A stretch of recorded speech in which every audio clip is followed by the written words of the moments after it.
Hello everyone, thank you for taking the time off to join this webinar. I am June, the Marketing Manager at Adventus. For the benefit of those who are unfamiliar with us, I will be doing a short introduction of Adventus. So before I begin, if you were to hover your mouse to the bottom of the screen, you will see a Q&A button below. So if you have any questions throughout the webinar, right, just type your questions there and we will address them later at the end of the webinar. Okay. So about Adventus, we are an ICT solutions and services company that provides a wide range of products and services. We have more than 1,000 contractual customers and cater to a lot of the different requirements that our customers may have. We have close to 400 employees and we are serving our customers globally on a 24/7 basis. We have offices around the world to provide our customers with on-site IT support. So the offices are namely in these 14 countries and these 22 cities. Okay. So these are our awards and certifications. We are very big on service excellence. That is why we ensure that we are awarded the Singapore Quality Class Star for service excellence. We have been named the best IT services provider by Singapore Business Review for 5 years in a row, all the way from 2018 to 2022. And to ensure that what we are doing is of world-class standards, we have all these different ISO certifications.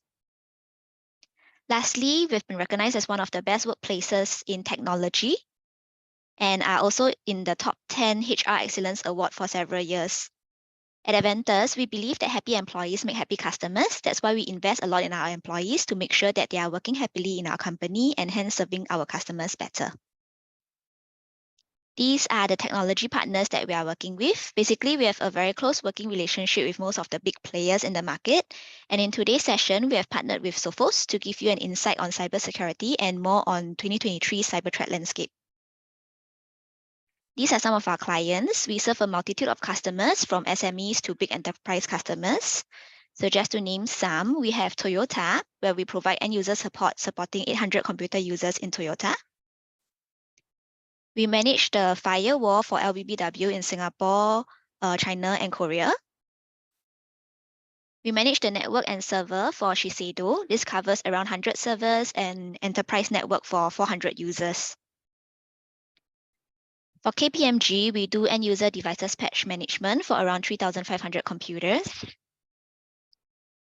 And at Adventus today, we have 9 very strong business pillars. The first will be end user support services, followed by cloud and on-premises infrastructure services, cybersecurity services, IP and cloud telephony services, telco solutions and services, managed print services, CCTV and door access services, application software services, and lastly, structured cabling.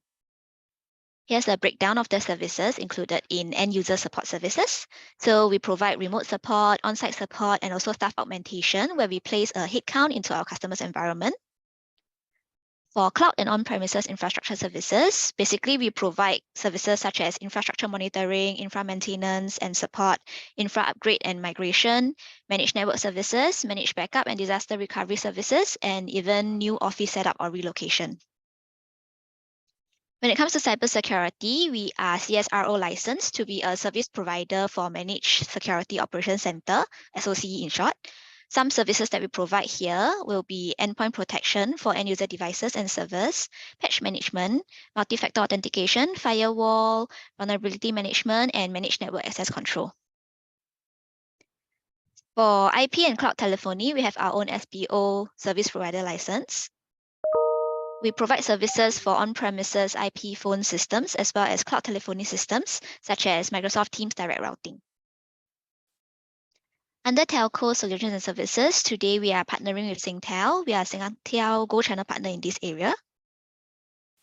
Then for managed print services, we manage photocopiers and printers, and we have several cloud-based print solutions as well. When we talk about physical security, such as your CCTV and door access, you usually need a security service provider license from Singapore Police Force, and Adventus has one. So we can provide solutions, consultancy services, and maintenance and support for CCTV and door access systems.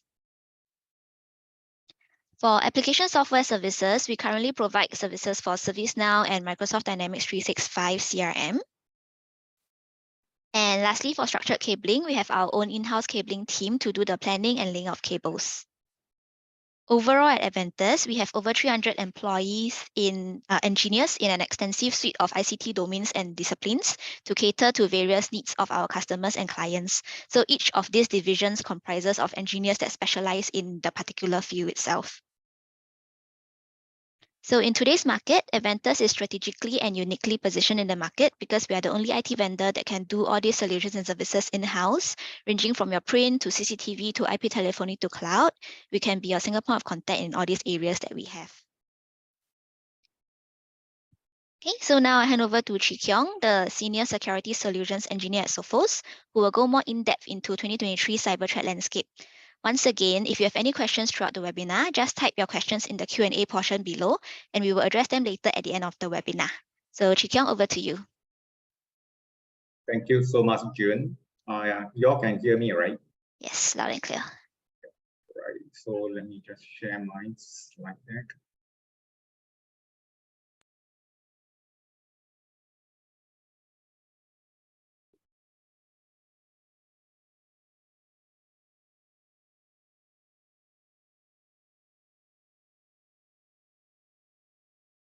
Okay, right. So just let me know. You guys can actually see the slide in a normal mode for everyone. Yes, full screen as well. All right. Thank you so much, June. All right. So basically this session itself, right? I would want to actually run through this Sophos 2023 threat report that our team actually has prepared every year, right? So this is an annual report. So I'm the sales engineer that is based in Singapore. So today I'll just want to bring you through in terms of, what are the trends that we actually saw in 2022 and looking at those key trends itself, right? What are the important lessons that, we can actually learn from those security incidents that we have actually encountered. So all in all, right, we are going to actually look at in terms of these particular 7 categories, right? More details actually is I have actually put in the link here for those of you who are interested. Please log on to the link here, right, and get the full versions of the white paper.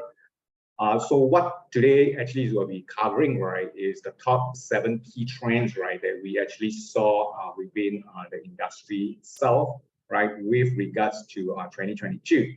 So the first one actually is going to be the ransomware, right? So ransomware is not going to go away; it will always be there, right? Because the dollar value, right, where the cyber criminals can actually extract out of a successful ransomware attack itself, right, is massive, right? So it's always motivated by money. Right. The second one, right, is what we call this cybercrime as a service, or you can term it as backing as a service. So it is gaining tractions as what we actually see within cyber criminals environment. So especially in the dark web, if you know how to actually get there, right, is you will actually see there's a lot of this cybercrime as a service offering there, to get people to actually kickstart in terms of hacking into your victim's environment itself, right? So the third item is going to be things about info stealers, stolen credentials, all these things itself. So once your credential gets stolen itself, right, it will be published in the dark web. Of course, you need to pay the money in order to actually get it. So let's have a look in terms of what's out there. And finally, on number 4, right, is already the war in Ukraine. I think this is something that has been already ongoing for almost a year now. Actually, it's more than a year already, right? So I'm not going to go into the politics in terms of what is there, what is right, what is wrong itself, but just from the cyber criminal point of view, right? So cyber security point of view itself, we just want to offer our observations in terms of what's out there. How cyber criminal actually is making use of this, a war in Ukraine itself, to profit, right? Number 5, where we are talking about, living off the land kind of scenarios itself. We are actually seeing a lot of these utilities that comes pre-packaged with the operating system that's being exploited. They are good applications, right? But it's just that it's being used with bad intent. So let's have a look in terms of what are the good utility or executable that is being exploited to by the cyber criminals itself. And number 6, we are going to look at crypto mining, right? And surprisingly, it is on the decline. So we actually give some insights into why we feel that crypto mining actually is going downwards, right? Last but not least, I'll just go into the mobile device itself, right? So what is there and what we are actually seeing in 2022. So let's look at the first one, which is going to be the ransomware, right? So the ransomware actually is still the #1 threat that we actually seen. So in majority of the outbreaks from our existing customers or even our new customers itself, right, we actually see that ransomware is always the #1 top spots, right? So what we have actually gathered itself, right, is that yes, traditionally we are still going after all these Windows kind of devices itself, because actually they are the majority out there, right? But in 2022 itself, we actually see a swing of these Windows devices into Linux and Macintosh, right? I think the idea behind it actually is that when customers actually has a very mixed environments, they need to share files within all these diverse operating systems, and that basically creates an opportunity, for cyber criminals to plant, let's say, a Windows malware onto a Linux machine, and from the Linux machine, right, they can actually cross over to the Windows device. So the Windows malware, right, actually doesn't do any real damage to the Linux machine itself, right? So by doing that, they are trying to create these scenarios is that you will have a less opportunity to actually look after your Linux, because everybody will just think is that Linux, there shouldn't be any malware there anyway, right? So why should I actually put an antivirus in there, right? So they are using this psychology, to actually take advantage from that. And the other thing actually we also noticed, right, in 2022 itself is new programming languages actually is being delivered, it's been kind of like developed, right, to make things smoother, right, especially with this modern operating system itself. But there's always a bad side to it, is that once you have this newer programming language itself, it can be used by cyber criminals, right, to do exploitations, right, for customers' environment that is already embarked on using this new programming language for their platform, right? So that's what actually we are seeing.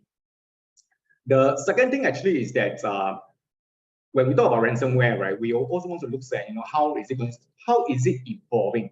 And one of the things actually is when we say evolve, right, we want to look at the delivery mechanism. So in this case itself, right, I actually listed things like are abusing benign applications within customers' environments and legitimate security tools itself, right, to do that levels of delivery, right, into the victim's environment itself. Because the more applications you have, possibly you may not actually have patched it, or that could be a zero-day vulnerability, that could be being exploited out in the dark web, but it is not known to anybody, right? So it is an option for them to actually use that, right? So things like DLL site loading is not really about, using any delivery mechanisms here to get into your environment itself, but using a method that Windows actually offers, right, to say that, yeah, I'm going to look at your DLL files in this directory,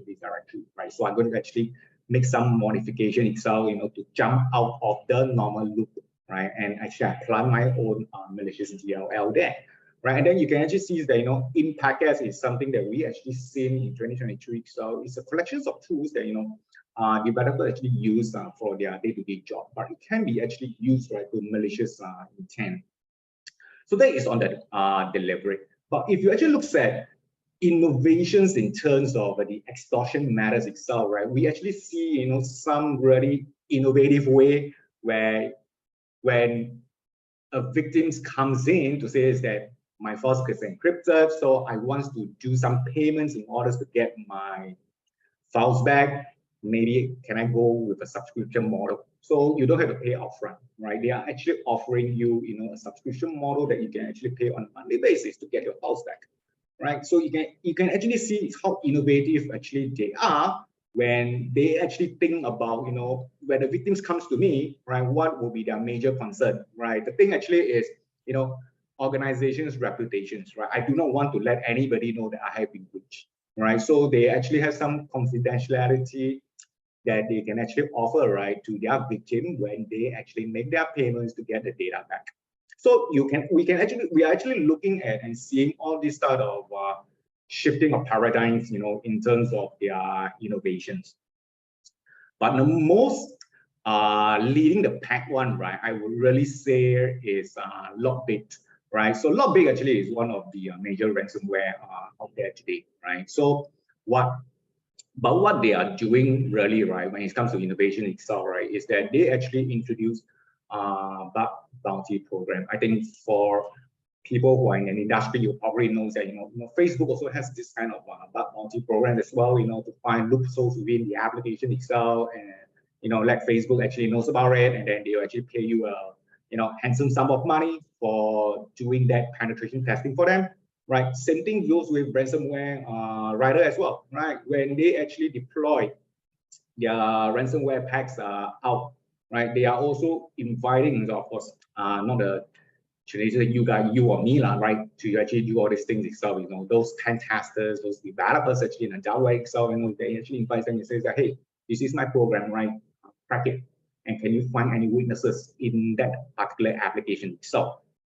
Right, so you can actually see is that things are moving in many different directions when it comes to these ransomware players out there. So this is what we see around in 2022 when he talks about the different levels of innovations, right? So this is just a quick rundown in terms of the major ransomware attack that we actually see here, right? So in 2022. Is going to be the Lockbit. So you can actually see from here, right? So why Lockbit actually has this innovative, bug bounty program, because they are the #1 ransomware players actually is out there, right? Followed by Black Cat itself, right? So so much so on the ransomware, right? So let's take a look in terms of this cybercrime as a service.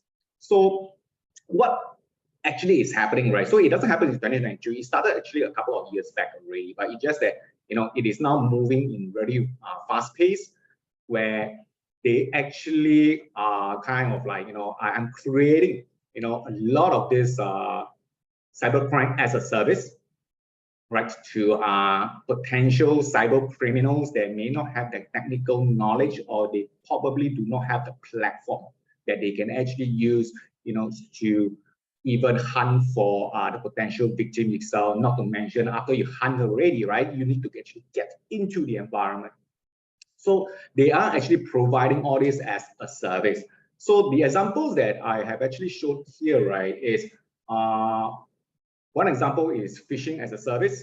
So it's a one-stop shop where you can actually go to this particular cyber criminal website, do a monthly subscription, right? And then you actually has the abilities to launch attack, right, using their platform, right? So this is what we call cybercrime as a service. So within the report itself, we actually break it down into like 10 different types of as a service for you to actually take a look how creative, right, and how fast paced, right, this business actually has been going on, right, in 2022. The other one is this is what we call the operations security service as a service, right? So this is called an OPSEC. This is something that is really interesting, is that if you are familiar with this attack chain, right, that means from recon, weaponizations, to the final step action or objective, this is assuming that you're going to trigger a ransomware attack, right? So they actually offers you, right, a one-stop shop in terms of doing this attack chain. That means helping you preparing weaponizations here, right? Preparing the malicious package that you need to send to your victims. And how are you going to do that delivery, right? Maybe through, you're going to infect a particular URL, right? Or you're going to send it via a phishing email, right? Once you actually get in itself, when the user gets tricked into clicking that particular malicious payload, what is going to happen, right? So you can actually see, right, they are actually offering it as a service, step by step, right? Offering you the help that you need to launch a successful attack. That's not all, right? The best part of it, right, is when we talk about cybercrime as a service, this is something that is very new to me as well when I was reading through the reports, right, is that not just that they are preparing this cybersecurity as a service with all these, features and functions available for cyber criminals to actually take advantage of, right? But they are also really looking for, kind of like a job recruitment center as well. And people are submitting their resumes, all this, right, within the dark web to say that, hey, I'm a pen tester, right? I have this so-called knowledge itself, right? Do you guys want me?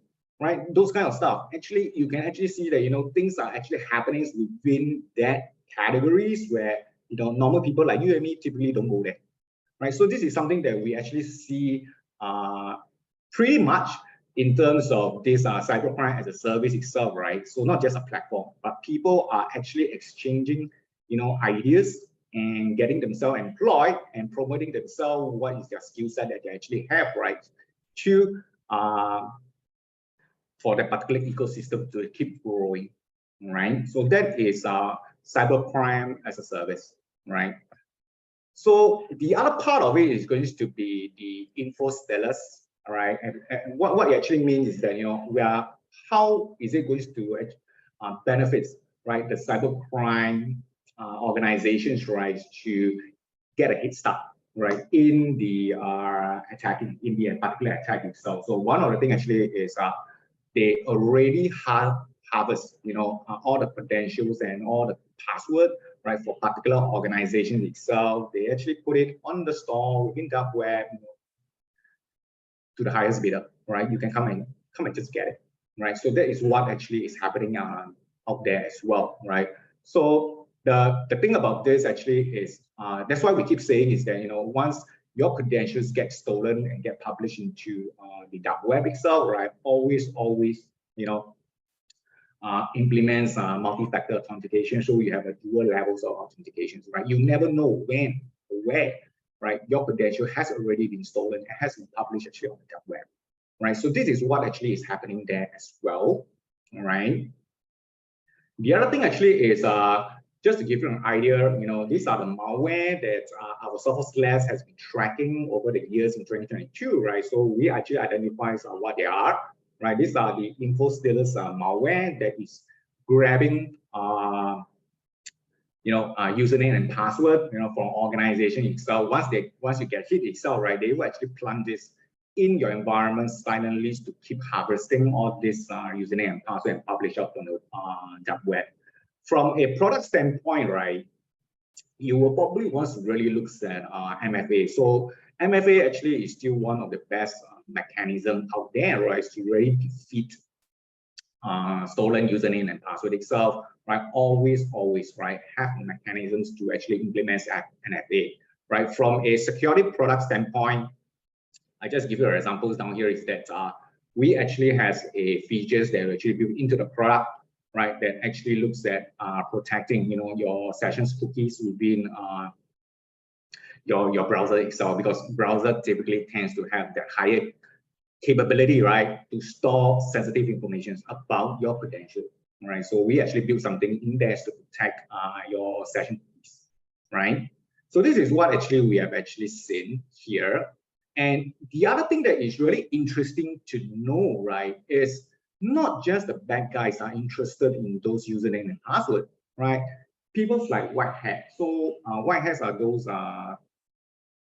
so-called penetration tester itself, right? And then they don't do the back stuff, right? They actually helps organizations to identify, the weak points within the products itself, and they can actually offer their actual advice, right? But however, right, what the cyber criminal actually notice itself, right, is, there are people within the white hat community, right, is also scouring their info stellar kind of like, their database, for username and password itself. So rather than, waving them off, right, they are offering, a package for them. Says that if you really want it, right, you don't have to snoop around, right? This is the price to pay. I can just give it to you. So you can actually see, right, is the way the cyber criminal actually works itself is that they are also innovative in a way, right? And then they don't just wear off, says that, hey, I don't welcome you, right? But anybody that comes in my way, do I have a business opportunity with them, right? So I can actually, kickstart a kind of like, a business ops, right? I give them a subscription. You can get whatever you want, right? You don't have to snoop around, right? So the other one that I mentioned earlier, right, is the war in Ukraine, right, transformed the threat landscape. We're not going to go into the political discussion in this. Like in the reports, there are more details that actually talks about, what exactly is happening within Ukraine itself, what we are actually seeing, right? But all in all, the things that we really want to actually look at, right, is scammers and spammers are still there, right? They will actually try to profit from this major catastrophe, right? In a human tragedy in the 21st century itself.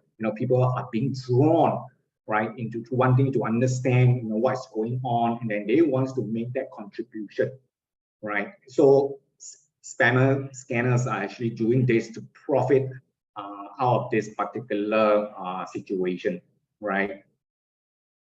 The other thing actually is also quite interesting itself, right? Is this emo tag. So for those of you who knows about what emo tag group actually is all about, right? Is they have been pretty active a couple of years back because they have a lot of botnets out there. They make a fame of themselves by launching very successful attack. But it was actually taken down, right, by the law enforcement. But however, when we actually saw 2022, right, during this particular Ukraine conflict, right, we actually saw that Emotech actually starts to surface again, and then they are actually rebuilding their botnets, right? So this is just an example of what you can actually see, right, in terms of using phishing emails, right, to trick the user into clicking it. And if your system actually is not patched, it's just making use of a particular 2021 vulnerability within the Office application itself, right, to launch the attack, right, onto your system. Right, so this is on the Ukraine side of things. The other one actually is going to be the using of legitimate executable and LOL bins. LOL bins is living off the land, right? That means whatever that comes with the Windows package itself, I'm going to actually use it, because if I can use it, I don't have to actually bring my own kind of like utility into your environment itself, which will be subjected to your antivirus scanning, right?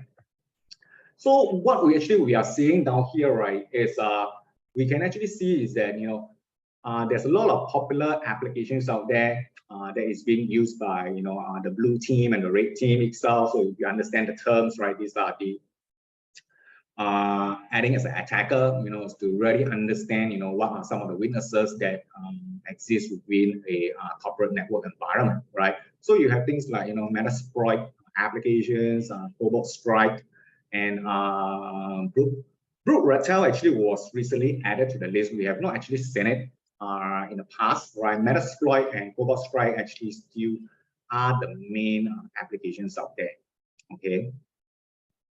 So when we talk about living off the land binaries, right? These are the executables that exist within the operating system. So it is there. Whether you choose to use it or not, it doesn't matter, right? But it actually is there, and it also presents an opportunity for cyber criminal to actually use it for malicious intent. So let's have a look, right? When our labs team actually is looking at helping our customers, cleaning up attacks that we've actually seen, right? You will actually see is that things like command, PowerShell, certutil, MSHTA. So you could actually find some of the names that are really familiar to you, right? These are all built-in Windows utility, right? They have a certain function. It might not be in use, or you might think that I have actually disabled it, right? But disabling it doesn't mean that it can be activated back again, right? So this is the current challenge out there. We have actually seen all this utility has been abused in a way, right, to get to their action or objective, right? Like bringing in the ransomware packages itself. So this is what that comes with the operating system. Now, ransomware they also want to bring in their own drivers. That means BYOD, right? So you can actually see is that, you know, there are some executable, there are some vulnerabilities that's been associated with certain application itself. I can just bring it in. So the example that I put down here actually is true. SYS.SYS, so it's the system drivers itself, you know. So there's the vulnerabilities that already been created there. So these are commercialized software, right? I can just bring it in after I have successfully penetrated in the environment itself, and I can do some damages within the environment by bringing my own binaries into the environment itself, right? Potentially, the idea behind it, right, is really to see what customer actually has installed in the environment itself. So you mean people have EDR or XDR, right, that is looking for suspicious activity, right? The idea actually is that they want to actually disable it, right? So that is the goal of the cyber criminal. And is there any so-called successful attack that we're actually seeing out there? Yes, if you look at the Avos Locker and Black Byte ransomware, right? These are the two ransomware that so-called successful attack, right, that actually uses this BYOD drivers scheme. Okay. Now, let's quickly look at the crypto mining. So crypto mining, I think, is not something new. It has been there, you know, on the headlines a couple of years back. But right now, right, what we have actually noticed is that it is actually declining. So the way we look at it is we probably feel that there's two major factors here that triggers why crypto mining actually has decreased here, right? So the first stop is going to be the profitability, right? So anything that do with money one, right, cyber criminal actually is really off of grab, right? So from a profitable standpoint itself, yes, it is declining, right? So it decline, it doesn't mean that it's not there, right? It is still there. It's just that the numbers of crypto mining, so-called detections itself, right? We actually see it's not a lot.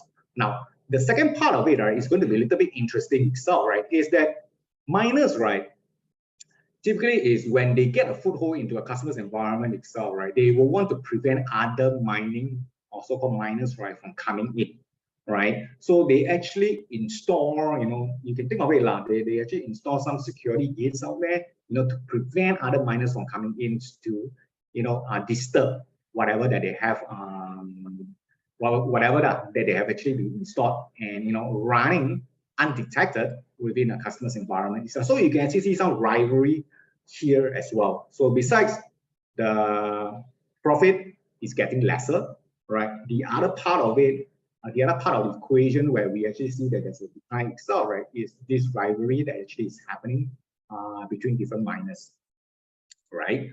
Now, we will want to look at the final one is going to be really the mobile device, right? So it's something that we have not really touched upon, but what do we actually see from a mobile device perspective, right? We are going to take, you know, probably Southeast Asia, right, as the examples down here, right? The trend that we actually saw in 2022, right, is going to be financial fraud, right? So a lot of these activities that you actually see out there today, right, is all related to financial fraud. So you can see that the second line is that there's a Chinese word there for the Satu Tan, right, for those Chinese audience out there, right? This is basically a very large cyber criminal gang, right, that uses this philosophy. You know, they have actually hookups with many different players, right, to craft out, you know, an ecosystem where they can actually run scamming campaigns, right, and swindles out millions of dollars, you know, across the entire Southeast Asia. And the other thing actually we are also noticing itself, right, is they are also the traditional one, right, they started off with using dating apps, right? So that is where they kickstart this type of activity itself, right? But we are actually seeing that there's a shift from dating apps itself, right, to linking Facebook and Instagram, right? So we're actually seeing things actually is moving into more into the social, I mean, the larger user base where, you know, there's a large user install base there, right? So it's actually moving in that direction as well. right? Now, I think most of the time when we actually talk about mobile devices itself, right, we all know that Android is always the #1 platform that's going to be exploited because it's open source, right? iOS is more restricted. However, we are already in iOS 14 or 15 already, right? So the amount of features that's currently available in iOS, right, is really massive. And because of this explosion of features, rich features, right, for the user itself, right, it actually created an environment where we actually see that cyber fraudsters actually is using those features that's been implemented, to get past the screening process or applications in the App Store. So in the Apple App Store itself, then there is a very so-called stringent line of this, what do you call that? They will actually looks at your application itself, make sure that application actually is free of so-called malicious intent, right? Before they actually gets published onto the App Store for the users to actually download it. But because of the massive explosions of feature set on the yearly basis on iOS feature itself, right? There are certain utilities or certain features that cyber criminals can actually use, right, to bypass these particular checks and gets their apps right onto the iOS flow, right? So this is something that we are actually seeing and monitoring as well. Now, the final piece actually is going to be wow, there's so many things actually is happening within the cyber threat landscape, right, for 2022, right? I mean, so what are the lessons learned here? So in short, right, I actually split it into strategic and tactical defense, right? Strategy actually is really looking at a more broader pictures, right, in terms of what you need to be prepared for, right? Especially is, do you have the capacities to actually, say, invest on a, let's say, a SOC that actually can run 24/7, because you need to understand, right? Attacks can come in anytime, right? It doesn't mean that you only comes in at 9 to 6 where you are working, especially when you are not working itself, right? That is where they will actually want to come in, right? Do you have that capabilities to run 24/7, right? And of course, do you have that platform, right? When I actually stated down here the XDR platform itself, right? So is there a platform that can do those data collection, you can do that particular analysis itself, right? So this is on the strategic base, right? On the tactical base, of course, going down into what are the things that I need to actually do, right? I mean, implements MFA and all this kind of stuff,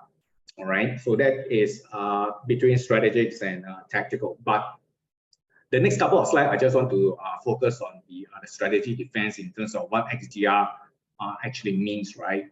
Because visibility is the most important first step.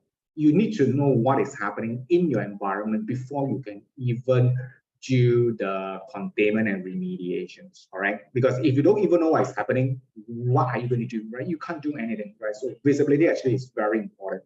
So in the reports, right, when you actually look at the white paper itself, I just extracted some information down here, is really, when we look at all the ransomware attacks out there today, right, the most important thing actually is that we actually see, very common behavior. That means before the files get encrypted, right, still remember they have to actually come into your environment, right, install the exploit, do lateral movement, stealing your password, etc., right? So these are all the different activities actually they will be doing, right? So if you have a SOC team that can actually help you, right, so look at all these so-called different intrusion stages itself, right, then you will have a methodology to actually use the XDR to do threat hunting, right, in the environment itself. The other thing that you will probably want to take note of actually is that, whenever a ransomware actually is being observed, on a particular customer's environment itself, it simply is telling you is that, there's a dwelling time of about 11 days here. Meaning to say is that the attacker actually has already been in your environment for up to 11 days, right? Observing your network traffic, trying to steal your password, identifying what antivirus actually you are using, what firewall you are using. Is there any exploitable vulnerabilities that they can actually use, right, to stay under the radar, right? So this is the most important thing. So this is what XDR can actually helps you as a customers, right? To identify all this suspicious activity. Now, from a XDR point of view itself, right? I just want to share with you is that there are really two functionalities that will be really essential. The first one actually is going to be the what we call a live discover. That means you can actually query the endpoint or the service, right? What is happening? Do you have this, right? When did the file actually get installed into your system, right? So you can actually ask all these questions onto those devices itself, right? The second one actually is going to be the live response. So let's say if you find something already, so I'm confirmed that there's a guy, right, that is currently in my environment right now. So it's a hands-on keyboard person, right? So what I'm going to do, so I will have that features, right, from the product example, right, that I can trigger the containment. That means I will actually block some of the network traffic. That means essentially, right, I'll make that machine, right, isolated. That means it will not have any communications back to the cyber criminals anymore, right? Then I can do that remediations capacity, right? So it's a containment plus remediations together, right, through this live response capability, right? The final one actually is with the XDR kind of like functionality itself, right? It also gives us so-called an opportunity, to create a playbook that we can use over and over again, because you can't be writing the queries every time, right? So what we want to do actually is that, we can actually create a playbook to say that, hey, if I see these particular scenarios, right, these are the sets of queries that I can actually run, right, to say, to hunt for suspicious activity within your environment itself. So the examples that I actually use down here, right, is what we call the IOC search request. So typically in many of the attacks that we've seen, right, there's always artifacts that will be dropped onto the device. So that is the artifacts that we want to look for. Once we actually see it, right, it's going to be a very clear indication itself is that your environment has already been breached. All right, so that is all I have for you today. So I'll pass it back to June. Okay, we'll be sharing the slides for Alan to present.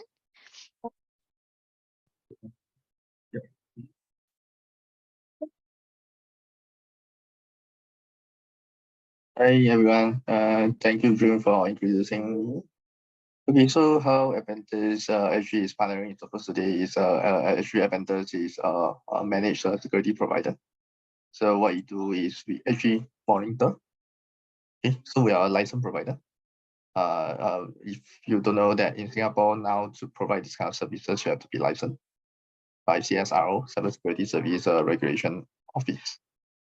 Okay, so these are some of our partners that we do various different type of defense to block all these cyber attacks that's coming in. Okay, and some of the more advanced one will be SIEM. Okay. So what is the challenges today? There's a various challenges that all the IT personnel are having.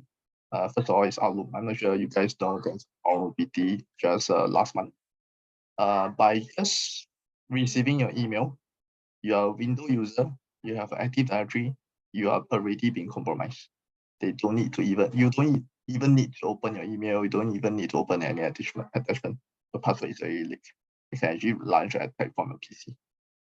So these are some of the challenges that most of the company is facing, and not much is being done, I would say. A lot of people are just maybe they don't know about this news, or they just are not well informed in that sense. Yeah, so like measures file run, then group kind of stuff. I think Chigong highlighted the 11 days they will stay in your environment. These are something that we do it as a summarized version. The 11 days or more is very true. They will start to monitor your environment before they launch a ransomware attack at night. Yeah, so this is a common practice of all hackers, and we have faced a lot of them over the past couple of months. So the attack generally is launched during your after office hour. Then some user may ask why, how they launch after office hour, because most of the users are lazy to shut down their PC. So this is the cause of the attack of ransomware most of the time. The PC is left online, they have a backdoor inside already, then they will just have log into a PC because they already have a password, then they will just attack. And worst thing is, most domain join PC, the domain admin password is being stashed inside the PC. So the hackers actually can get the domain admin password easily. I don't even need to know who is the domain admin. Okay, so this is the things that everybody is facing. I think that's where Sophos will come in. Sophos has this crypto guard to prevent from files from encrypting. Then they'll revert back all the files. Okay. Our service also not just this. There's also another vulnerability, which I also want to share is very critical. It's Google Chrome and Microsoft Edge. If you don't know, both Chrome and Edge are the same engine from Google Chrome. So whenever Google Chrome have a vulnerability, Microsoft Edge will face the same issue, and Edge will be slower to update because Microsoft only update their patch every second Tuesday of the month. What it means is you can actually use your Chrome when you visit by a malicious website. So on the malicious website, they will just attack your PC to get your password. And especially those who have stored their password inside Google Chrome password manager, that's even worse. They will just grab all your password from Google Chrome and use it to attack your environment. Okay, so this is something that you guys will need to consider. I have seen Sophos have upgraded their engine recently. They detect Google attacks via Google. So this is something that will come in handy. What our service will do is Adventus will monitor this. Whenever there's a suspected Google attack, our team will constantly monitor and try to block these sophisticated threats and malware and inform the user. Okay. If necessary, we'll get the user to update their Chrome. Chrome has 7 zero-day vulnerability last year.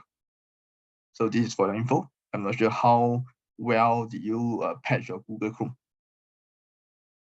Yep. Another thing is a lot of users are installing. This is a very critical thing. This is what we also monitor a lot of time, installing pirated software or potentially unwanted application.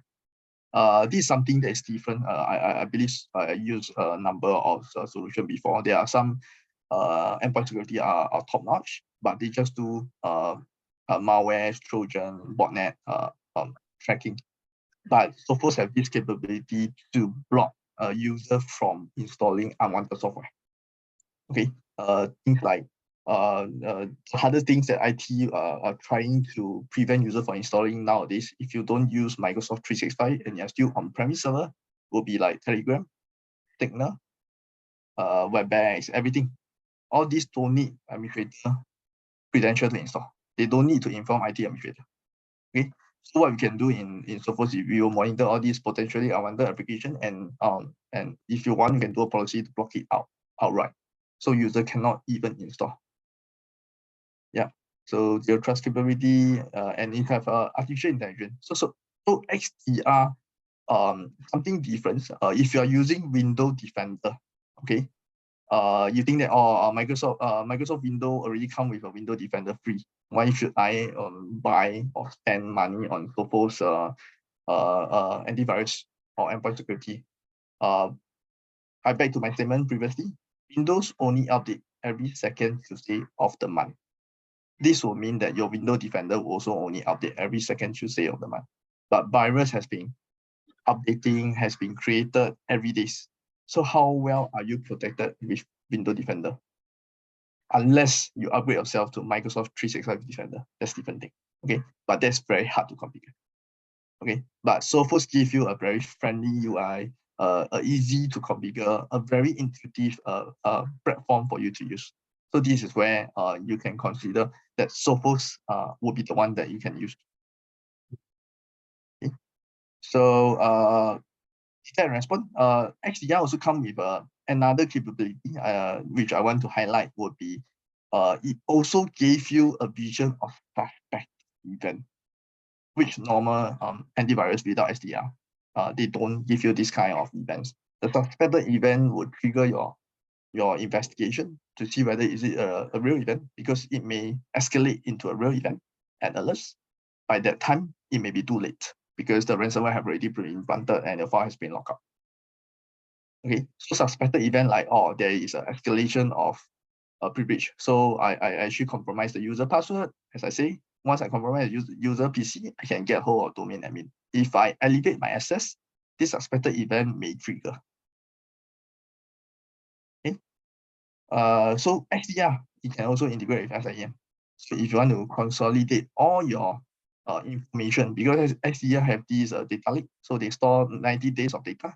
So once it's integrated with SIEM, you can actually be using that to find more info of your PC and events, so that it will give you a more confirm or true positive, I would say, that this event is a cyber attack. Okay, so it has auto investigation remediation. So if the event is found to be a malicious link, malicious file, this will trigger auto investigation, and you will actually try to clean up the files. So this will be a part of the Sophos protection services. Okay. So these are all cloud-based. Most of the in the past, when you have some of the antivirus have a management console deployed in server, what we face now, these are true challenges. Users are working from home or on the run or away. The antivirus is not updating because they are not in office. But with the cloud solution, there isn't such a problem. So this will be easier to maintain compared to other solutions because it's on the cloud. And if you deploy a policy, for example, you block a certain application immediately, can be done and deploy within a day instead of waiting for the user to come back to office. Okay. So alert will be actively monitoring, and this will be feedback to us, and we will get it resolved or contact the user to try to see whether is this a true positive. So we provide 24/7 monitoring and support. Yeah. User clicking on malicious email, install potential unwanted applications which are highlighted. Potential unwanted application, some company may think that it's okay, but I will highlight that this will be a potential data leak event. So some user may leak out some sales quotation, sales order to your partner for some commission. So do you want that to happen? So because of the ease of installing things like WhatsApp, Signal, Telegram, all these can send out files. So, and we can actually look at root cause analysis. So instead of just knowing that this PC is being alerted for a malware, but do you know how does it come in? Is it from Google, Chrome, or is it from Outlook? So we need to find out the cause so that we can do a proper remediation, or else it will forever happen. I couldn't stop it. Okay. Then we will provide periodic reports. Yeah. So monthly, our service delivery manager will give a report on what has been blocked, or what is the issue, which PC are not updated, is offline. This will be given to you and take your help to get it resolved. So we provide monthly fee, subscription-based payment. Yeah. So this end of Adventus slide. Any question from the floor? Okay, so now we'll reach Q&A. There were a few questions earlier, so but I think Chee Kiong addressed it already, but I mean, I'll just ask online so that you can address it live as well. So there were a few questions about whether Sophos for Windows can apply to Mac OS devices as well. So do you want to elaborate more on this, Chee Kiong? Yeah, sure. So I think just now I actually attached a so-called a license guideline, right? So that you all can actually look at it in more details in terms of, what are the feature disparities between Windows and Mac, right? So, but traditionally from a Mac OS perspective, what Sophos actually has done, right, is to introduce all the capabilities that we have already introduced in the Windows itself, right? And we're actually moving to the Macintosh. I think one of the key items that when you are reviewing what is available for Windows and Mac, right, is the abilities to do the the ransomware protections itself, So when you're actually reviewing the license guideline, right, just look for the keyword called ransomware or CryptoGuard, right? You can actually see is that, whatever that we are protecting the files and the master boot record, right, on the Windows, right, we are also extending these same protections across to the Macintosh as well. The same thing also applies to the XDR. So I think one of the key things is that I didn't really mention about what are the information we can actually pull, from Macintosh devices itself, right? The good thing actually about our Sophos XDR platform, right, that Adventus can also benefit from the data collections point itself, right, is we collect Windows, Linux, and Mac together, right, into the data lake. So this data lake actually is kind of like a data repository, and Adventus team, right, can actually extract those informations out there to do their own analysis. All right. Okay, then I'll move to the next question.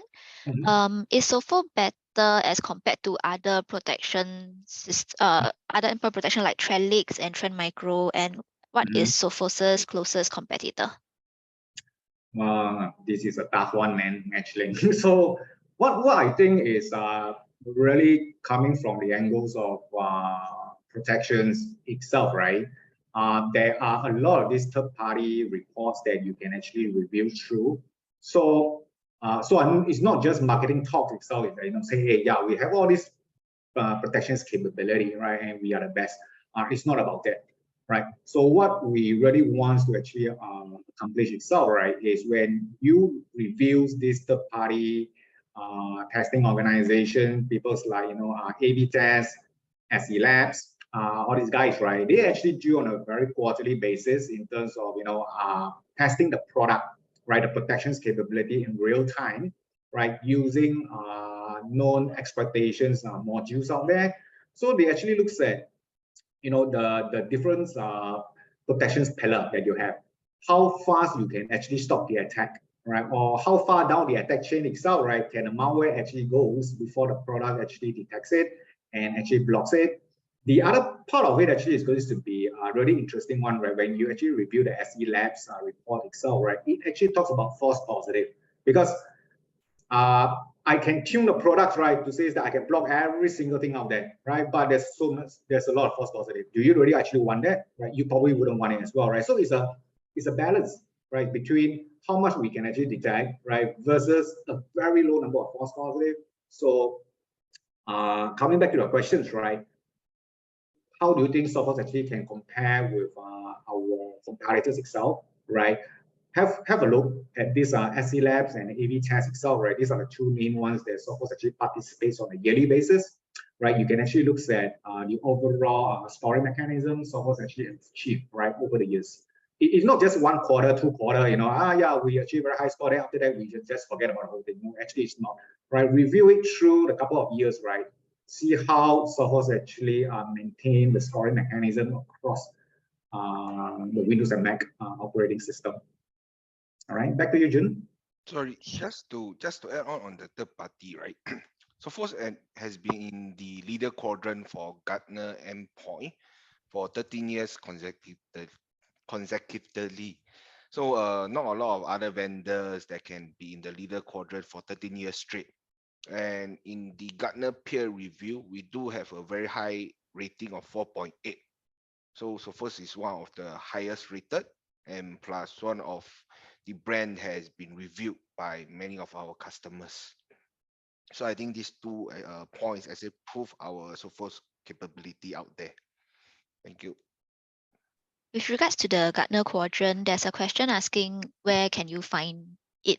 So I think if you guys have the link, maybe you can reply to that attendee. Then I'll move on to the next question. So I can share the link.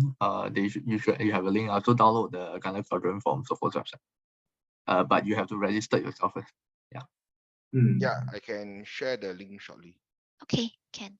Then I'll move on to the next question. Can we extend XDR to BYOD? Is XDR available for non-commercial platforms? When you say BYOD, I would think that you're referring to mobile devices. So, I mean, if that is what your question actually relates to, right? Then yes, XDR can actually be integrated into BYOD devices itself, whether if you're using Androids or iPhone, right? The only condition actually is that you will have to purchase the Sophos Central mobile subscription. So there is an agent that needs to be installed into your mobile devices so that the data telemetry data, right, can be uploaded to our data lake for us to do the analysis. So that is on the BYOD questions. I'm not too sure what you mean by non-commercial usage actually. For home use, or you're referring to that? I mean, if it's for home use or something related along that line itself, right, then the answer is no, right? This is really designed for corporate use where you need to have active subscriptions. Okay, then the next question, does Sophos support DLP? How can this be done? DLP, yes, we do have a DLP module that comes with our InterceptX Advanced subscriptions, right? But I think I want to be pretty upfront first. We have this DLP engine, right? But the DLP engine actually is designed for accidental leakage, right? So it's a very basic and simple form of DLP control. We don't do things like data classifications for you, identifying what data you have in your environment, and then we can actually tag this as sensitive, confidential, tagging, all this kind of stuff, right? So we don't do all this, right? What we can do for you actually is you can let us know what are the different content that you want us to monitor, the file type that you want. We can do this control via our DLP engine through our antivirus agent. Okay, I think this question is for Alan. If there's a vulnerability or urgent patch required, what can Adventus do? Can you remote in and patch? Okay, so Sophos itself don't do vulnerability patching. What you need is a separate solution called vulnerability patch management. There's a couple of solutions which Adventus is partnering with. That one we can get the account manager to talk to you. Okay, sure. So another question is, with all these new security solutions, does this make IPS and IDS obsolete or replaceable? I would say no. IPS, IDS, primarily, what we are doing is more towards coming from the network itself. Sophos is on endpoint. They serve different purpose. Yeah, so one is to protect our network, and the other one is to protect end user devices. Anything to add on? If not, I'll move on to the next question. No, I think that's good. That's good. Yeah. Okay, sure. So next question is, do you have Open XDR? Open XDR. I guess this question should be related to non-commercial license, right, for XDR itself, because you use the word open. It's not open source, I mean, in the way itself is that in order to use the XDR capability, right, bare minimum you need to have our Sophos InterceptX Advanced subscription, which is the product. Okay, I think this question moves back to the Mac part of things. So with predominant issues that every Mac update or patch breaks security software such as Sophos Endpoint, and having to manually set back security permissions, will Sophos Mac updates auto fix these permissions moving forward? Sometimes if we actually look at it, right, from the operating system vendor, right, it's a little bit challenging, because if you look at how Microsoft does things and you look at how Apple actually does things itself, they own the operating system, right? We don't own it, right? What we are actually offering, right, is a product that actually sits on top of the operating system. So the operating system actually is the underlying platform itself. So if Apple decided to do something, out of the ordinary itself, and we are really being forced, right, to actually follow their standards in terms of, testing and developing the products that actually will run under the new macOS platform itself. I mean, the most, if I'm not mistaken, I think in 10.14, there was an incident. I'm not sure about the other vendors itself, but based on what we have actually seen, right, is the application vendor, right? People like Microsoft and Apple, typically they will actually share with the security vendors, right? The product, right? Says that, hey, this is the new platform, right? You can actually test and develop your new antivirus products in there, test to see how well it actually works out before we actually ship the products out to the public, right? But what actually happens down there, right, is that they gave us a prototype, so we actually did all the testing, so everything was good to go while we're waiting for the actual announcement, right, for Apple to say that now it's available, right? So customers can just go and upgrade it to the latest Mac OS X, but they suddenly changed kind of like one of the particular applications approach, right? At the very last minute, we were really caught off guard, so we didn't have time to actually react to it. It was like only a couple of days before they actually announced the launch date. So we will have to actually delay our kind of like our products itself, right? That can actually work with the latest Mac OS X, right? Until we are comfortable that there is no problem with it before we actually announce it. So I mean, coming back again to your question itself is sometimes it is not up to our doing, right? We will have to actually comply with Apple in terms of what they are doing in their operating system. We have to follow.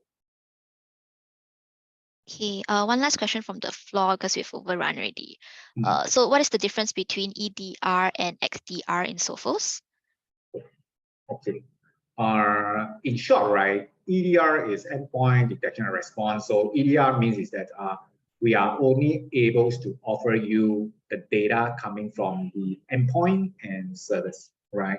XDR, right, means is that it's called extended detection and response, right? So what XDR actually means is that we actually expanded the data telemetry collections, right, into things like firewall, email, mobile, and software as a service, the cloud software as a service as an infrastructure itself, right? So we can actually pull in additional telemetry data, right, into the data lake. So EDR, endpoint, and service, right? XDR, we are talking about cross platform data telemetry collection itself, right? So that is the short definitions. I think the SCR also open out the features to link out with Microsoft 365 if you are using to collect the data and correlate if there really a cyber attack on your PC. Yeah. I think there's one question. Any more questions? It's mainly about competitors really. Oh, one last one. How is ZTNA different from EDR? ZTNA. Whoa. ZTNA actually is a zero trust network access. So it's like VPN replacement where we can do micro application segmentation. That means when a user logs in, I can actually look at the health status of the device. We look at the username and login information itself. Then we can actually assign the appropriate applications for this particular user. So rather than giving you the entire network access, right, we are doing micro application segmentation itself. So that is what ZTNA actually does. Like it's a kind of like a replacement for VPN. It doesn't really have any links to XDR per se in a way. I think cybersecurity, we can look one product to cover everything. So everyone complement to give you the lowest risk. There's no 100% risk free, but every product comes to give you the lowest risk. So the endpoint is the most highly targeted one. We don't. I mean, for my side, we don't really see attack coming through firewall. Most of them coming through user PC. That's why Sophos endpoint security is pretty important to protect your PC because your PC may be out of it. You may have Palo Alto, you may have Fortinet, all these various system firewall in place, but they only protect your network. Anything inside the network. What about your user are traveling, your user are working from home? There's no protection at all. So you need an endpoint security. Okay. The rest of the questions are like comparing Sophos to other competitors. So I think we can bring those offline. If the participants, if you guys have any other further questions, right? After this webinar, your account managers will be reaching out to you. So then you can actually ask the questions there, or if you have any further requirements, you can let them know as well. So with this, I'll move on to the next slide. We actually have a feedback form for you guys to fill out. So kindly scan the QR code or go to the link below. for our Singapore and Philippine attendees, right, you will get a Singapore dollars, $5 or a 200 pesos GrabFood voucher upon submission of the feedback form. So the voucher is limited to up to 3 from the same company, but then yeah, your feedback will be greatly appreciated.